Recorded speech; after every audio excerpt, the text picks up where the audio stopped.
there's going to be a lot more people applying. The good news is that I'm on the front end.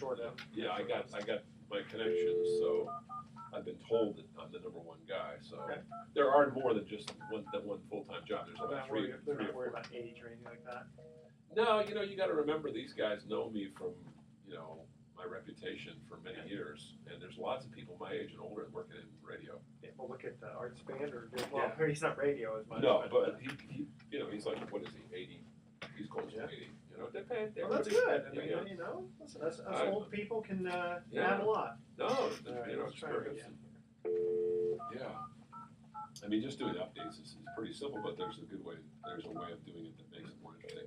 Nighttime, got a great audience, unfortunately, and that's okay. Also, I do have a couple of other things more basketball related. Yeah. Hello? Is this Dan Brown? Hey, Bruce, how are you doing? Good, actually, it's Edward Brown, and Bruce is right here. I'm right here, Dan. How was your run? Oh, good. Good deal. Well, how far did you go? You know what, I did this yesterday, we watched basketball at the same time. Oh, you're watching the NC2As, right? Yeah. Yeah. Okay. And, do you go down to spring training regularly, or has it been less and less over the years because of?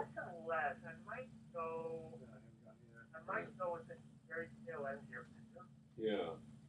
Can you do me a favor? Do you have a home landline where you are?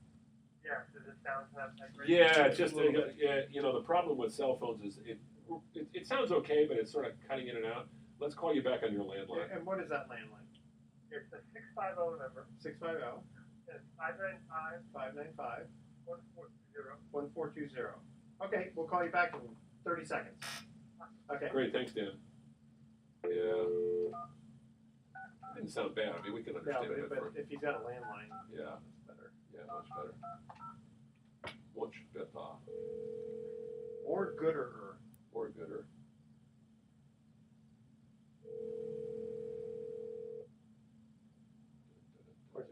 There we go. There he is. I think that's a little better. Okay. Yeah, landlines are always better. Yeah. always better. Yeah. All right, if you guys are ready to rock and Yeah. roll, usually Bruce and I just do a quick little 2-minute interlude, so just stay with us while we do this bad boy, okay? All right, here we go. Put my little thing here, and we go. Welcome, you're listening to Sports Econ 101, the show where we discuss sports topics from a business perspective. I'm your host, Edward Brown, along with my co-host, Bruce McGowan, longtime sports radio personality. Today's show is going to be special. Who's our guest today? Now we got Dan Brown, who's a longtime sports writer for the San Jose Mercury News in the Bay Area, and they also, of course, are aligned with a number of other newspapers in the Bay Area. So it's called the Bay Area News Group. So it's a lot of folks here, and we're going to talk to him about the World Baseball Classic and spring training, and maybe even a little not Final Four, but the NC2A tournament. And then Dan's wrote a book about the Giants, so we'll give him a plug on that one because I really like that book. Absolutely. Yeah.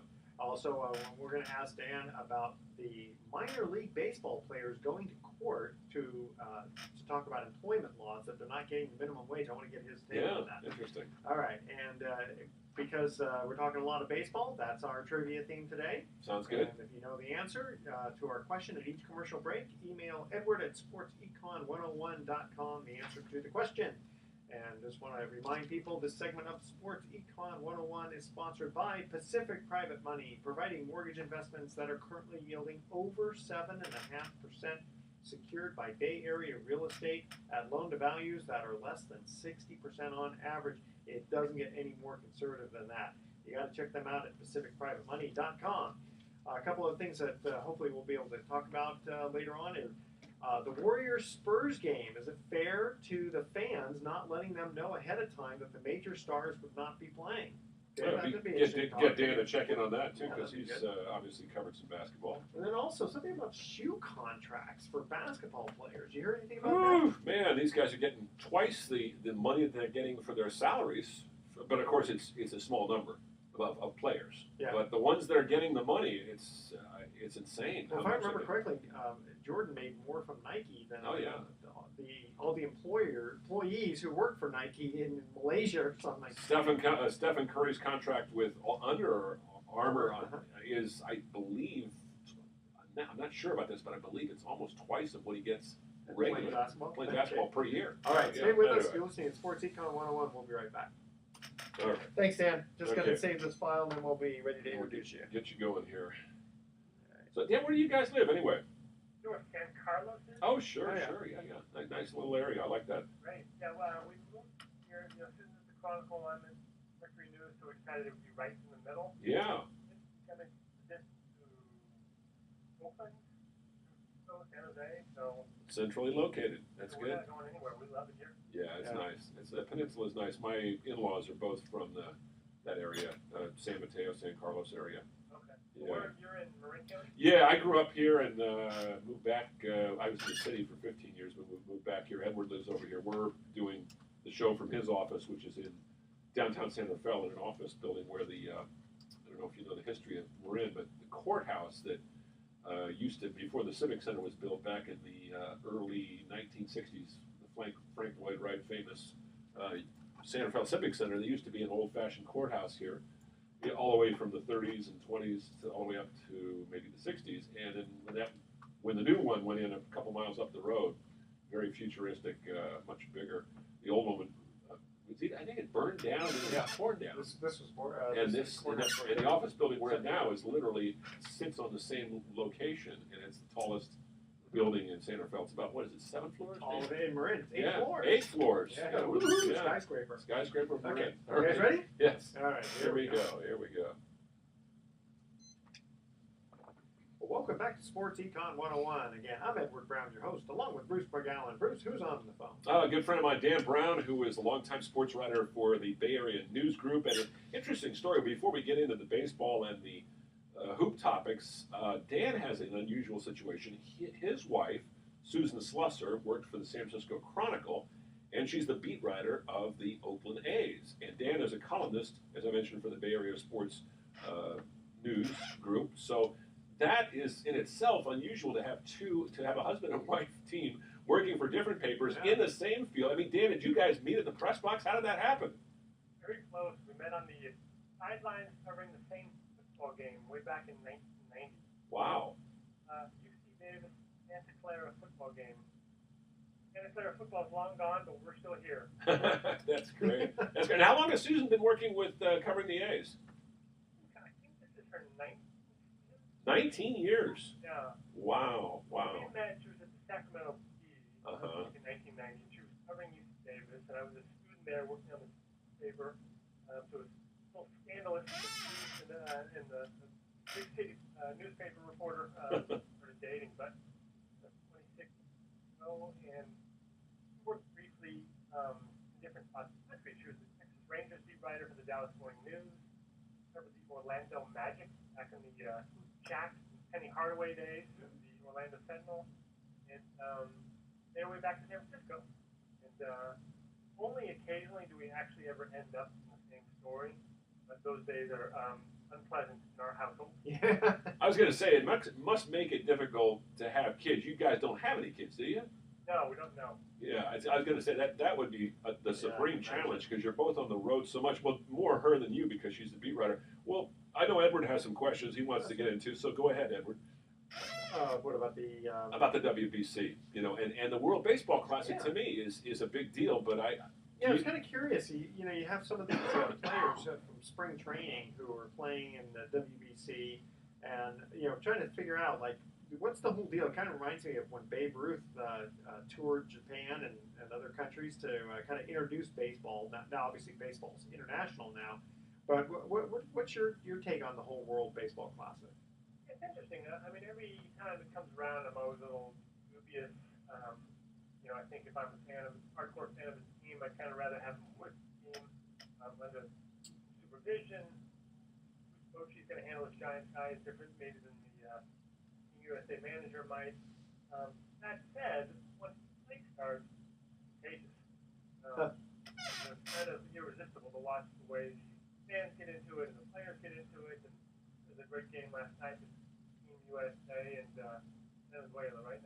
Venezuela.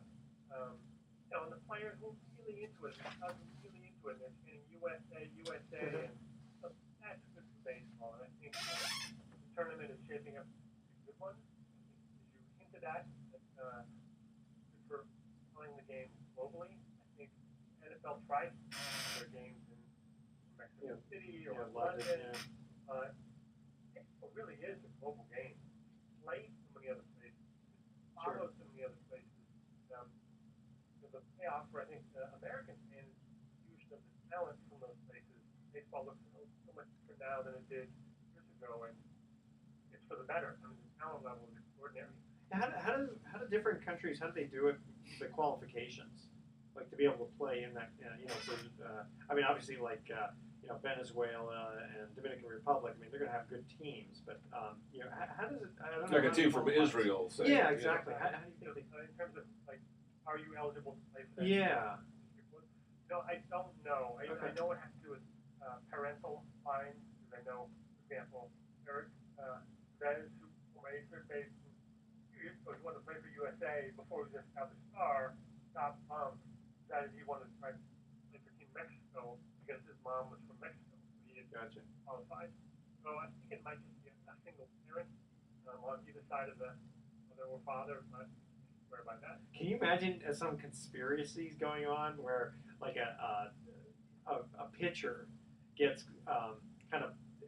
let's say he's a relief pitcher, and the captain of the team manager keeps him out there for like 8 innings, and his regular team goes, "What are you doing to this guy?" Yeah, you hope that doesn't happen. I guess Felix Hernandez pitched the other night for Venezuela and was really shutting the Americans down. But there's an example of maybe if he was pitching in a major league game and shutting down a team after 5 innings, they'd keep him out there for 7 innings. But this is the WBC.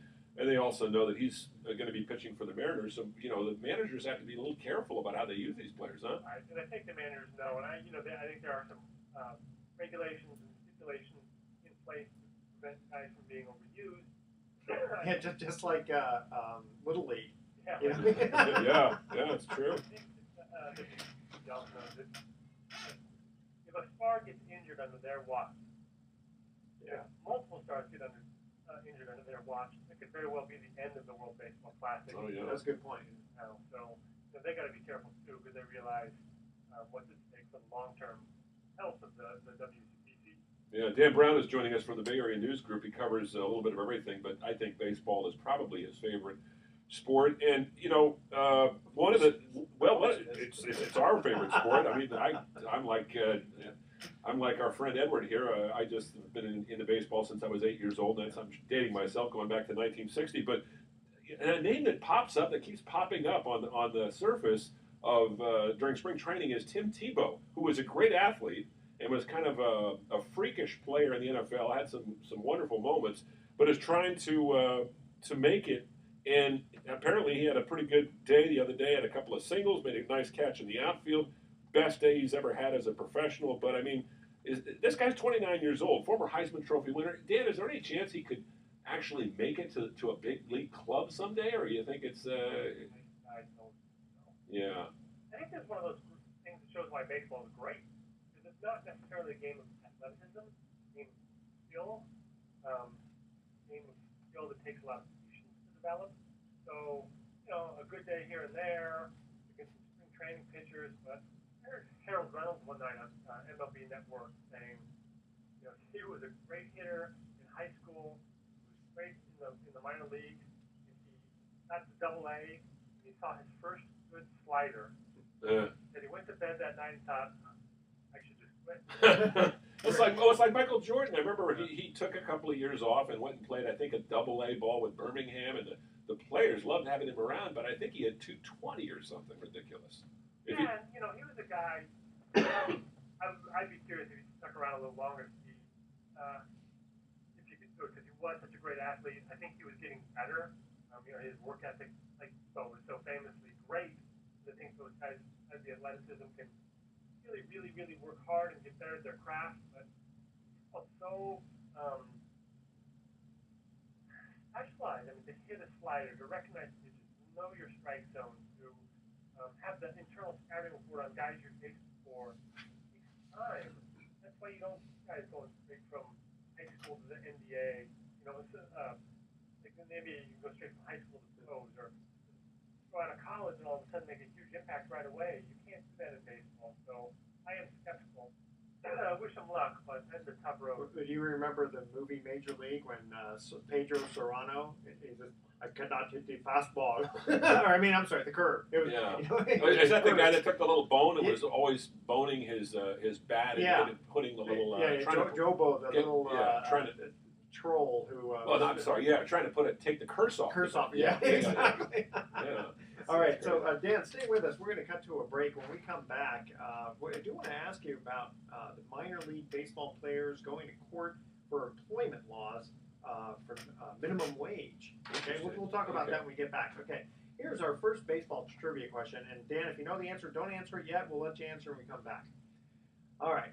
Who won the 1985 American League MVP while leading both leagues with a whopping 145 RBIs? That's our question, all right? 1985. 1985, all right? Stay with us. I'm sure you'll have heard of this player since it's only 1985. Yeah. We're not talking back 1915. That's only 32 years ago. I know, isn't that amazing? Yeah. Incredible. Okay. Email Edward at sportsecon101.com the answer to that question.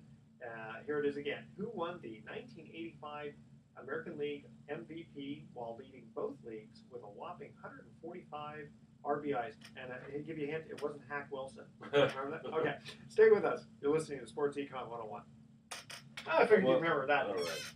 Right, he still has a record, 196 RBIs. Something like that. Hack Wilson was like I think he was 5'8". Yeah, and he had like a size 8 shoe or 6 shoe or something really small. Yeah, it was kind of sad. He had a major problem with drinking. Major problem. And he died young. He had like 7 or 8 great years, and then his career just really? yeah. Well, he played about 12, but he had 7 or 8 just amazing years, and then he flamed out because of, he just lost it. But for those years that he was good, my God, the guy was great. He's like a Kirby Puckett type, Yeah, God, what a sad story. Dan, did you ever get? Well, this is a little before your time, but maybe he was around when you were starting. Did you ever get to talk to Kirby Puckett? Because I love that guy. I love dealing with him. No, it's funny you mentioned that. No, I never did talk to him. Yeah. I grew up in Hottie. You ever go to the Redwood Pioneers games? Oh, yeah, sure. Up in Sonoma, yeah. Kirby Puckett once hit home runs for the Visalia Oaks. Oh, yeah. But back then, he got his autograph. Oh, that's cool. Let's, we can get into a little stuff like that, too. Hang on. Edward's about to get us back in here. All right, here we go. All right, here we go. The nice thing, we tape these shows, so it just makes it a lot easier. Yeah, then the studio the station puts it together with music and commercials. Okay, here we go. Welcome back to Sports Econ 101. Edward Brown here along with Bruce McGowan. Here is our first trivia question. Who won the 1985 American League MVP while leading both leagues with a whopping 145 RBIs? Now, Dan Brown would have been probably in college or high school at that time, and I bet you he might have the answer. I to be honest with you, I know who won the World Series that year was Kansas City. Yeah. But I'm sort of scratching my head here as to who it might be. Dan, you want to take a stab at this one? Yes, as a child of the 80s, we all remember Don Mattingly. That's right. Don Mattingly. Very good. Good. I was 15 that season, and you don't forget baseball when you're 15. That's true. Don Mattingly, now the manager of the Florida Marlins. And an interesting story about Don Mattingly, Dan, you probably know this, that when they brought in Barry Bonds to be a coach, I guess he was sort of a little bit leery about Bonds coming in. And then when Bonds was there, the players kind of liked him. But Mattingly had always been used to having his coaching staff spend a lot of time poring over film and tape and statistics. And Barry wasn't like that. And they let him go after last year. And, they apparently he just wasn't on the same page, which doesn't surprise me. But, I mean, it speaks to how prepared and hardcore Don Mattingly was about the game. It is. I mean, I know as both know, Bonds probably knows more about hitting than anybody in the world. I think he's a gifted guy and all that stuff. He was super smart, super high baseball IQ. But I can see Mattingly's point. I don't think Barry is a grinder when it comes. If you want a guy who's going to sit in the film room, break it down, do the grunt work, come early to throw batting practice, all that stuff, Bonds is probably not your guy. No, and not that Barry, when he was a player, didn't work hard. I mean, he was out at the ballpark early and certainly put in his time. But I think also just the fact that he was so individualistic and just in his own world, and yet at the same time, as you mentioned, maybe the best hitter during that period of time we've ever seen in the game, steroids or not. So I can see with Mattingly why it didn't work out, though. Well, anyway. Okay, so Dan, I want to ask you if there was an article not too long ago about, it says here, a federal judge in California last week certified a class action suit brought by former minor league baseball players against Major League Baseball. At issue is the salary paid to players who never even spent one day in the majors, who can earn as little as $1,100 a month in the minor leagues. And basically what they're claiming is that they weren't paid minimum wage or overtime, even though they worked more than 50 hours a week during the baseball season. It says here that minor leaguers only get paid during the regular season, and that the commissioner was basically saying that this is more like apprenticeship programs, like artistic pursuits. And originally, the judge threw out previous attempts to certify the class because the players were also seeking payment for off-season training. So the judge deemed the players' experiences to be unique and therefore did not constitute a class. But by limiting the demand for pay during the season, the players are going to get their day in court. So I'm kind of curious to hear your take on this, about the minor leaguers, suing for not getting paid minimum wage. Yeah, what's always telling to me is when major league players sit down to the minors for a rehab assignment, they got to spend some time there, they come back from injury, they come back from those assignments with their eyes wide open about what life is really like in the minor leagues, just how rough it is for those guys. The accommodations are bad. I mean, we kind of romanticize the bus rides and watch Bull Durham and that kind of thing, but they came from that to begin with, usually. What's that? They came from that to begin with. It's just going back down. They get reminded of it. Yeah. We haven't spent that much time there, but it's it's crazy how little they get paid. It's crazy. I think baseball is one of those sports probably do lose maybe some good talent. People who just don't have the patience to wait out another monthly paycheck. I think they ran a great part to go with their version of the story. AAA baseball, the minimum salary for 144 games, $10,000 a year, $11,000 a year. That's the minimum. Yeah. Right. AHL hockey, minor league hockey, 76 games, $45,000 a year. So I don't understand all the economics of why minor league players are paid so low. Certainly, I think it's. Well, how many players are they paying? That's a good question. Yeah. I don't know. Yeah, they're about AAA, single A and double A. Every major league team has about, I believe, 5 to 7 minor league teams. I think at least minimum of 5, and then they have what's called the winter league. So they have a lot of players that are on their payroll. But you're talking about maybe independent leagues as well. I mean, we have a team, Dan. I think you probably know this, right? Just down 2 blocks from where we're doing this show, the San Rafael Pacifics, who are independent league. They play only 3 months. And I believe they pay those guys about $1,200, $1,600 a month, the better ones. The better ones, yeah. And they know most of those guys are veteran players that are in their mid-20s. They know they're not going to get a shot at the big leagues. They're just doing this to try to keep their, have their fun until they get settled down and have a family. There is one guy who's, I believe, from Cuba. He escaped from Cuba many years ago and played in the majors briefly, Mikhail Hova. Who has been up here for several years, and I think he's getting paid a little bit more, but he sends all of his money home, and they live with host families. So, you raised the point, Dan, about how tough it is to get the athletes to get into baseball. I mean, it's not necessarily the greatest athletes.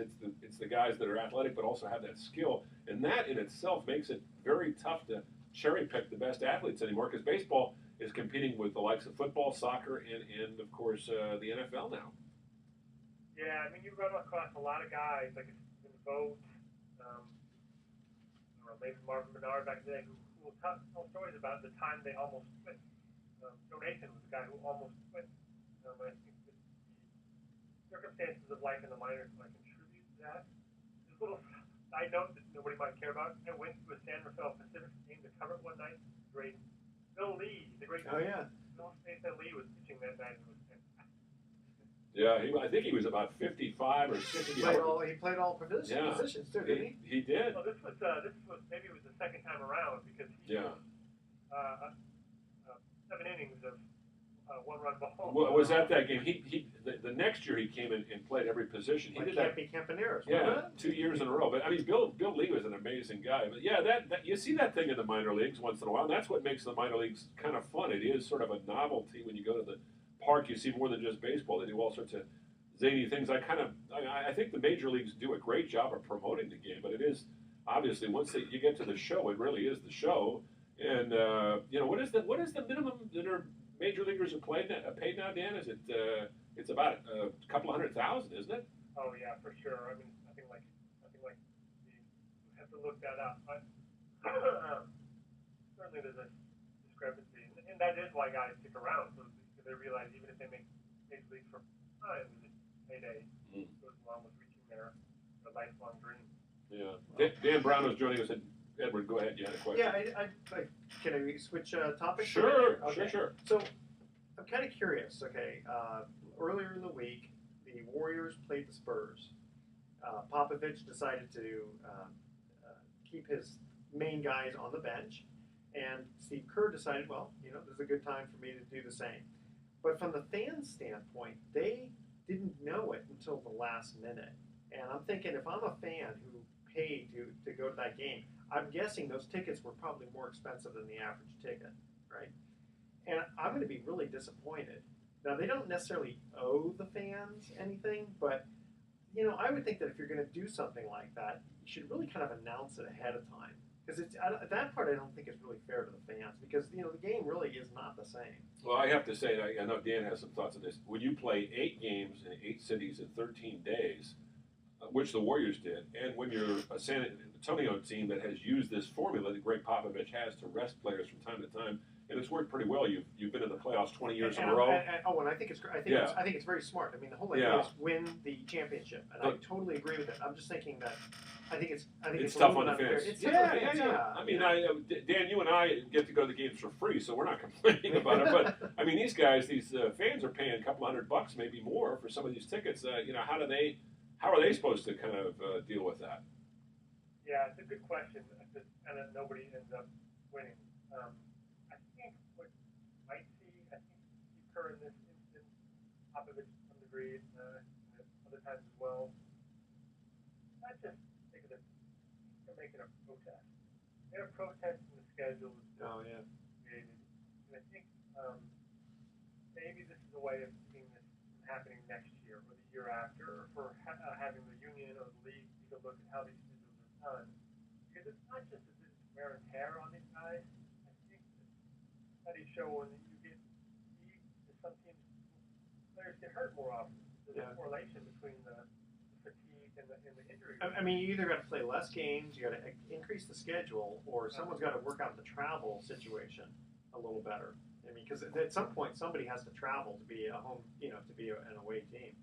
And I think we know from out here that the West Coast teams have it worse. I mean, every road trip is a long road trip. And the time zones really messed up. West Coast teams, the Giants, both teams grumble about the major league schedule. I think when they played in Sunday night game and then had to fly back and play the next day, kind of an earliest start. So this is a protest. The fans lose. Yeah, that's a good point. In fact, going from playing from Brooklyn and going to play the Knicks is not a big travel thing. Okay, hey, stay with us. We're going to our second commercial break here. Who won the American League MVP and Triple Crown in 1956? All right, that's our trivia question. Email Edward at sportsecon101.com. The answer to that question. All right, and don't touch that dial because Sports Econ 101 will be right back. We still have Dan Brown from the San Jose Mercury News on the line with us. Don't touch that dial. All right, let me save that file. Thank you, Dan. We do appreciate you hanging out with us here. Oh, yeah, my pleasure. Yeah, good deal. Yeah, we always have a lot of fun here. We're always nice to our guests, too. We're not Jerry Springer. There's still another segment to go. Things could take a turn. We're going to spring some questions on you. Put you on the hot seat. Put you on the hot seat. Sports should be fun. And we have a good time with it. Yeah, actually, I've been doing this little show, Edward and I, for almost 4 years now. Yeah, well, it's on the Ron Barr Sports Byline Network. It's on Armed Forces Radio, which is heard all over, theoretically, anywhere there's U.S. servicemen. It's on iHeartRadio, which is carried by a lot of different platforms. And Edward has Tune in. you have is it a podcast or a webcast? Both. Both. Okay. So yeah, there's lots of places to look it up. If you just Just Google Sports Econ 101, you'll find us. You'll find it. And this particular show will probably run over the weekend, I think, Edward. Is that right? Yeah, this one will happen if you wanted to listen online, because of the hundreds of stations that carry it. There's about none of them are in the specific Bay area. None of them are in the Bay Area. There's about 150 Ron still has. What happened with Sports Byline when ESPN came along, ESPN Radio came along in '95, by about 2003, they sort of put the pressure on a lot of their affiliates to say, you can't use any other networks, independent networks. So they got rid of, Ron Barr lost a lot of his clients. He still owes on like about 160 stations. Yeah, something like that. Smaller, medium markets, smaller markets, a few large ones. But it's around the country. If you go to Sports Byline USA at noon on Saturday, then you can go listen live. Yeah, he's got about 5 or 6 shows altogether. He does one.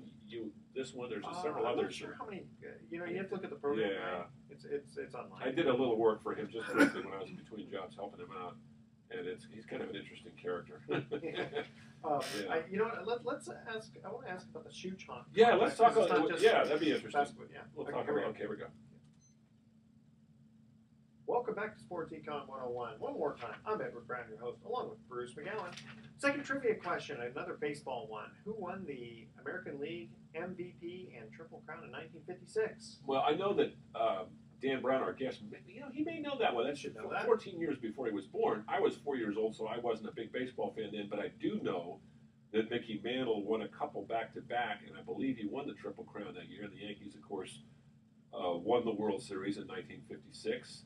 So I'm going to say Mickey Mantle. That is correct. Yeah. Very good. Yeah. I got to see Mickey Mantle play 3 times after the A's moved here in '68. Yeah. I was 16. So I was 16 years old, and a huge fan of the game. And it was my first year having a driver's license. So I drove a couple of buddies of mine to the game. We saw Mickey Mantle playing. By that time, this was his last year. And he came up and got a pinch hit single in the game against the A's, who had just arrived from Kansas City. They weren't very good in 1968, but boy, they became good pretty quickly. Well, you and I are fortunate because we got to watch Willie Mays play and Mickey Mantle and some of the Henry Aaron and Roberto Clemente and Sandy Koufax. Yeah. But Dan Brown is with us from the San Jose Mercury News, and Edward, we had talked off air about this, and I think Dan would find this an interesting topic because this is Sports Econ 101. We try to get into a little of the business aspects of sports, but Edward was mentioning, you were talking about these shoe contracts. Yeah, there's something on the internet. If it's on the internet, you got to believe it. Right? But something about these shoe contracts that are just getting kind of ridiculous. Yeah.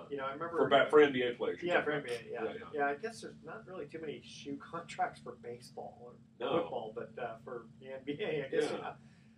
And I mean, it's kind of ridiculous the millions these guys get paid. I mean, in fact, Air Jordan, he got paid like more than the entire country of Malaysia employees, at one time. Have you heard, Dan, about this young kid, and I can't remember right off the top of my head.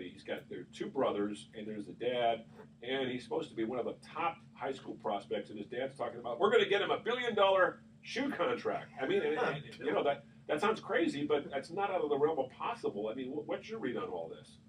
I don't do a ton of NBA. The sneaker culture is a little bit foreign to me, but it is staggering. And I realized how important it was. I had an assignment not long ago. There's a museum in Oakland, and I should check to make sure that it exists. The Oakland Museum of California has an entire exhibit dedicated to the rise of the sneaker culture. The sneaker culture. And the original Air Jordans and the Maya Adidas, the Run DMC made popular, and some of the old Honor shoes. And you realize this evolution of trace a line with the rise of sports economy too. The amount of money being paid to these guys and the success rate with which these shoes are marketed insane, and it's kind of fascinating. Yeah, I mean, there's hundreds of dollars paid for these sneakers. If you're a consumer, and I guess the thing is, like with the NBA, sneakers are the main thing, right? With baseball, I mean, how many bats get sold? Yeah. Right. Well, I remember when I was a kid, the high tops were a big deal, and of course they don't wear high tops anymore. But we always used to think that was perfect because it was supposed to theoretically protect your ankles. It really wasn't. It was more of a show. But those were called Converse, and I think they're still around. I believe so. But it is interesting. The amount of money in pro sports today is just staggering. But people complain about it. But television, Dan. I mean, I work in radio mostly, and you work mostly in the writing field. Although you're doing a lot of stuff on the internet now too, which is writing. But the television still rules the day, doesn't it? In the world of sports. Yeah, and I was just double checking. If you want to go see the history of sneakers, that exhibit in Oakland still runs for April 2nd. Okay. What I'm talking about. But, yeah, I'm not one of those guys who will begrudge guys for getting these contracts or contracts in general because of what you just talked about. The TV money has been insane. Attendance is higher than ever. All parks are selling out, and people are coming to see these players. People are coming to see Mike Out in action or Buster Posey in action to see Madison Bumgarner pitch. So they get the money, doesn't bother me.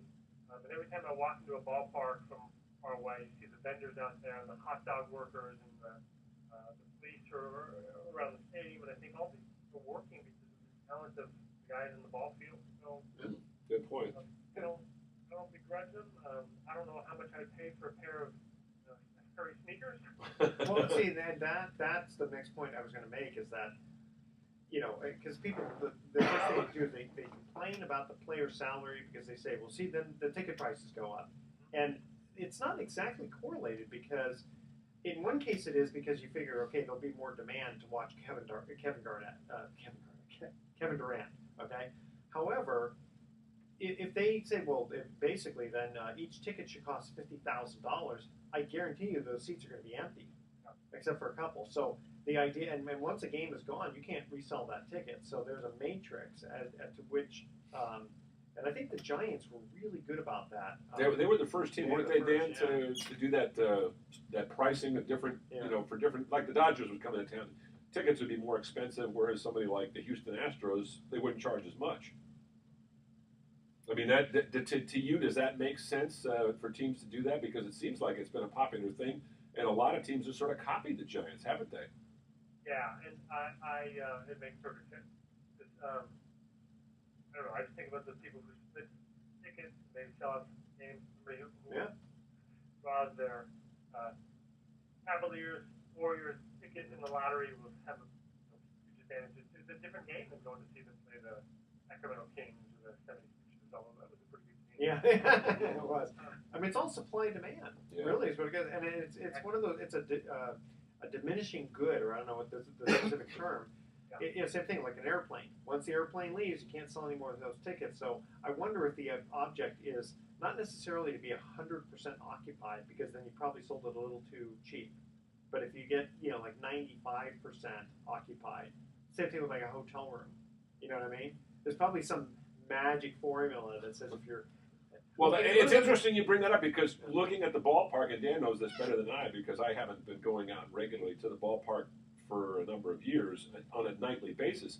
But you go out to Pac-Bell, I guess it's called AT&T Park in San Francisco now. Every game is sold out, but there are always at least 4,000 to 5,000 seats that are not occupied. Now, a lot of people are moving around and getting food, and they're checking out the sites, but those seats are not occupied, and I guarantee you those seats have been sold. Otherwise, they wouldn't say it's a sellout. So there's method to this madness, isn't there, Dan? Yeah, I learned my lesson a few years ago when the Niners, I think it was maybe the last season at Seattle Park or when was making the transition to Levi Stadium. I kept hearing from all these disgruntled season ticket holders about how their rates were being jacked up. So I did a story that quoted them all, explaining their hardship and how their tickets in their family for 50 years and they're going to have to give them up, and their family rituals being disrupted, and how it's greed and all this stuff. Somebody from the team got off later that every single person that quoted it in the story actually ended up renewing their season tickets.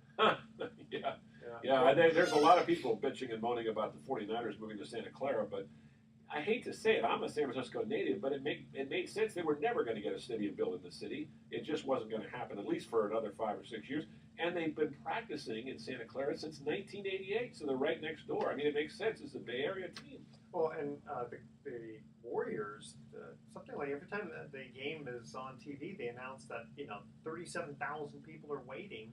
And we're thinking, there's no way anyone else is going to get tickets for that. Yeah. Well, there's scalpers out there too. And I was going to say, we're lucky, Dan. I mean, you're covering baseball on a regular basis, and I'm still going out to the games with my little freelance work. But I haven't paid to see a game in. The last time I paid for a ticket was 1974 when I was 22 years old. I went and saw the Sea of Hands game with my dad at the Coliseum. The Raiders beat Miami in the playoffs. They got a great game, one of the greatest games, probably the greatest football game I've ever seen. And the cost of those tickets for the end zone, second deck, were $12 to see that game. And there were, I think, $12. Well, that was second deck, and that was in the end zone. Yeah, and this is 1974. Yeah. 12 Hall of Famers were in that game. But, it is a different world. There's probably 12 Hall of Famers playing in a big championship game today. So it's all relative, right? And you get to go to all the I can go to playoffs and World Series. Basically, although the Warriors are really tight now. Now, as far as covering the Giants, I mean, it's been a lot of fun, Dan, because of the fact that they've been so successful lately. But different story with the A's, even though they have a hardcore group of fans there, it's almost like covering a minor league team, isn't it? Yeah, it's gotten a little bit. I mean, I think every year you look at the roster and go, "How does this win?" And there was that stretch there where they went ahead and won anyway, and now they're not. So it is like one of my other games. You go to the locker room, you kind of scan the room and think, "Okay, who do I need to interview today? Who do I need to talk to?" And in terms of name recognition, even voted now a two-time All-Star. Sonny Gray is coming off, not long ago, he was talked about as one of the best young pitchers in the game, but that's about it. Some good ball players, but in terms of who's going to drive traffic to your website because you supported the interview with them, I don't think you're going to keep that way. Yeah, you can't keep interviewing the same guy all the time either. Yeah, that gets kind of old. Susan does a great job. She has been. We mentioned Dan Brown. If you just tuned in, Dan Brown joining us from the Bay Area News Group, a longtime sports writer. His wife is a beat writer with the San Francisco Chronicle covering the A's, and she's been doing it for, close to 20 years. And how many? There's got to be at least 8 times the roster has turned over during her tenure as a sports writer with the Chronicle. Yeah, it's interesting. I mean, they used to. I don't know. Every year about the time I asked Susan how are the A's going to compete, she's been in spring training and she's seen day to day and gotten a feel for what the clubhouse is like and that kind of thing. And that's she's thinking of just saying, I don't know, because she correctly says, look, if the A's succeed, there's some gem on the roster right now that's really being discovered, that David Force discovered, that's going to pay off big time. But you can't look at the stat sheet and say, oh, it's going to be this guy. A few years ago, this is a bigger name than the example I'm kind of talking about, but Frank Thomas came in, started the season horribly, looked like he was done, whispers that maybe he should retire kind of on the spot, and next thing you know, he's in the MVP race. Strikes like that are the only way the A's stay afloat. So maybe it's Trevor Plouffe this year comes back with 25 homers, or Andre Alonso is the guy who discovered the stroke that made him a hot prospect once upon a time. Is it still the typical, the dollars being paid? I mean, that's always been the situation with the A's. They just don't pay enough to get the good players. Yeah, what's interesting, the way they're talking about it now, and maybe this is thin, or maybe this is a long-term forecast, but a stadium now seems realistic enough. They're putting all the focus at lower levels, the minor league, stocking up on young talent, so when the stadium opens, they have a team worth coming to see. It's going to grow up with the stadium. And the example that Billy Beane uses when he talks about that plan is the mid-90s Cleveland Indians. Jacobs Field opened, and all of a sudden Homey and Carlos Baerga and Kenny Lofton and all these hot stars, so that they were able to not only have good seasons, but those guys around a while. So that's a model. Open the stadium, have a good team, be successful. But probably dollars are playing a big factor, but they're spinning it more as long-term vision. Yeah, before we take a quick break, just relating to that, 1968, I mentioned the A's got here. They were a bad team in Kansas City, but they had built a farm system. They had some great players, and we mentioned within a couple of years, boom, 3 World Championships. Well, Dan Brown, thank you so much for joining us on Sports Econ 101. Yeah, my pleasure. Thanks for having me. All right. All right. We'll talk to you soon. Got to mention Dan had a book, and we didn't even get a chance to Oh, plug it. That's okay. I'll tell you what, we'll plug it for him Okay. on the next go around. Yeah. Last trivia question. What did the Yankees do in 1966 that they had never done before? Oh, I know that You one. know the one, Oh, too? of course. Well, yeah. are you going to be 3 for 3? Holy Well, smokes. Dan got the first one. Yeah, but you would have known it anyway. No, Well, maybe not. Okay, I didn't that's think okay. Don Mattingly. I didn't think Don You didn't Mattingly. think him. No, Okay. no. See He was a what that's- great player, but I didn't think. No. Sports Econ 101 will be right back with some Yeah. closing comments.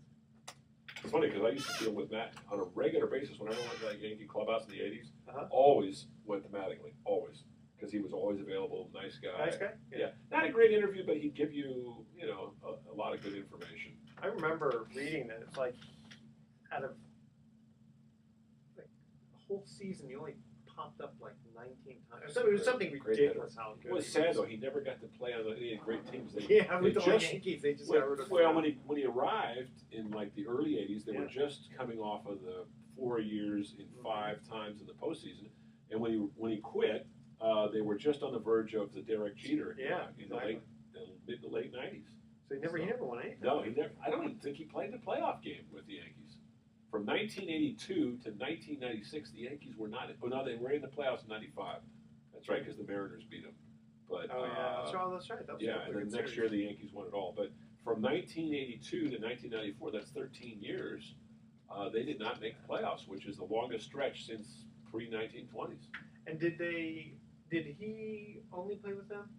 You know, I I can't believe remember he if went on and played somewhere else yeah, briefly, like but I don't Tampa think Bay for or very. something Yeah, like it that. wasn't very long. That's a good question. All right. Yeah. Ready? Yeah. Okay, here we go. Welcome back to Sports Econ 101 last time. For today, I'm Edward Brown, your host, along with Bruce McGowan. Bruce, question.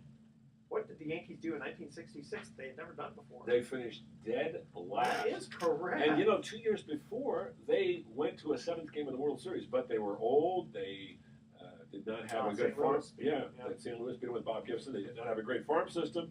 And an interesting story, who was doing their play-by-play on television was Red Barber. Oh, wow. And I believe Bill Allen was still working with the team there. And I think one of the two of them got in trouble. I think it was Barber because they scanned the stands once on television and showed the empty seats at Yankee Stadium. And he made some mention of that, and management was just furious. As you can imagine. Now, Dan Brown was with us, but we forgot to plug his book. Yeah, Would you do that real for him? quickly, and it's a. God, I don't have the name of it. I was hoping Dan would mention it. It's a great. Yeah, if you Google Dan Brown, San Francisco Giants, he wrote a book about 2 years ago that I think if you're a San Francisco Giant fan or just a baseball fan, you would love this book. It's all about the players, the teams, only San Francisco, 1958 to 2016. Great players, great teams, great stories, and it's a fun book. Excellent. Yeah. We'll definitely want to get that. Yeah. All right. I want to thank you again for Always joining me. a pleasure. Thank you. Here's our thoughts for the day. Life will always throw you curves. Just keep fouling them off. The right pitch will come, and when it does, be prepared to run the bases. I like that one. That sounds good. You got to hit it first, though. You got to hit it first. That's true. Good Yeah. point. And Yogi Berra said, this is a new one that I didn't know he had said. Little League baseball is a very good thing because it keeps the parents off the streets. I love that. That's Yogi. He's so good. I love that guy. Yeah. I know. It's sad to leave him last year, I think. Yeah, well, he had a good life. I think he was about 92. Yeah. So my dad lasted to 93. You make it past 90, you're doing pretty well. Yeah, he won a few World Series. He won more than any other Yankee. Yeah. More than Babe Ruth, more than Lou Gehrig. I believe he won, 12 rings. Something like that. That's ridiculous. Yeah, it is ridiculous. All right, tune in next week to Sports Econ 101. We're going to be discussing sports topics from a business perspective and asking more sports trivia questions. Thanks for listening. On behalf of our team, I'm your host, Edward Brown. Well, we'll see you next week. Good night, America. So long. All right. Everyone bites the dust. I'll get somebody for next week. All God, I right. tell you, going out in that water saved my life. I was